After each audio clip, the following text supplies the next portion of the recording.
ભાવનગર જિલ્લાના પાલિતાણાના શ્રી સિદ્ધ શેત્રુંજી જૈન બાલાશ્રમમાં પોતાના બાળકને અભ્યાસ માટે મૂક્યો હોય ત્યારે તેની સાથે દુષ્કર્મ કરવામાં આવ્યું હોવાને પગલે માતાપિતાએ ડીએસપી પાસે ન્યાયની માંગ કરી છે।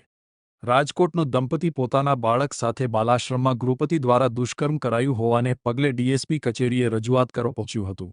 ગૃહપતિ દ્વારા 6 વર્ષથી અભ્યાસ કરતા બાલાશ્રમમાં સગીર બાળક સાથે દુષ્કર્મ કર્યું હોય તે માટે ન્યાય મળે તેવી માંગ કરી છે।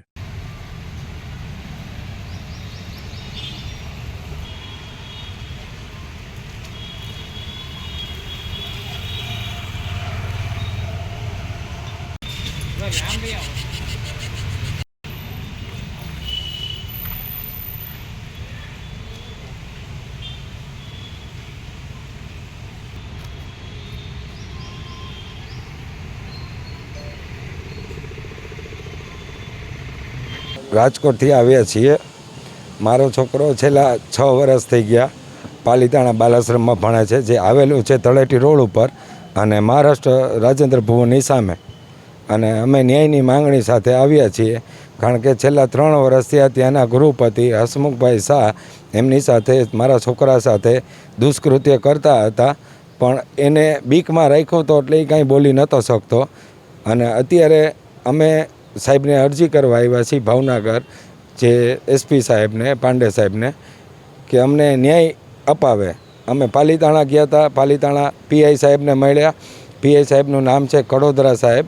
હવે કડોદરા સાહેબે બધું સવારના 10:30 વાગ્યાના રાતના 10:30 સુધી અમે ત્યાં હાજર હતા। એમને સાંજે આવવાનું થયું, એટલે સાંજે આવ્યા પછી અમારી સાથે વાતચીત કરી એમની ડાયરીમાં લખી અને એમને એમ કીધું કે હું હવે નિવેદન માટે જાઉં છું। એટલે એ નિવેદન માટે ગયા ત્યાં, અને પછી આવીને એમ કીધું કે જે 2 જણા ભાઈના તમે નામ આપ્યા છે એ લોકો ફરી ગયા છે, કે એ લોકો એમ કહે છે કે કાંઈ ખબર નથી।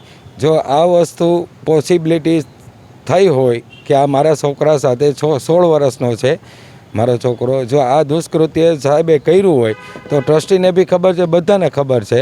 અને ટ્રસ્ટીએ સાહેબ સાથે વાત કરી, સાહેબે કીધું કે આ મારાથી થઈ ગયું છે, તો એમને રાજીનામું તરત સસ્પેન્ડ કરી દેવામાં આવ્યા। તો એ વસ્તુ થઈ તો એને તો ખાલી સસ્પેન્ડ કરવામાં આવ્યા છે, તો મારા છોકરાને 3 વર્ષ સુધી દુષ્કૃત્ય કર્યું, એ જે એને સહન કર્યું છે એનું શું? અને સંસ્થાવાળા ટ્રસ્ટી કે જે ત્યાં પાલિતાણાના રહેવાસી છે, હવે એમનું નામ છે શાંતિભાઈ, હવે ત્યાં વાત દબાવવાની ટ્રાય કરે છે સંસ્થા માટે। એટલે અમે અહીંયા ભાવનગર એસપી સાહેબને વિનંતી કરવા આવ્યા છીએ કે આ વસ્તુમાં અમને ન્યાય અપાવે, બસ।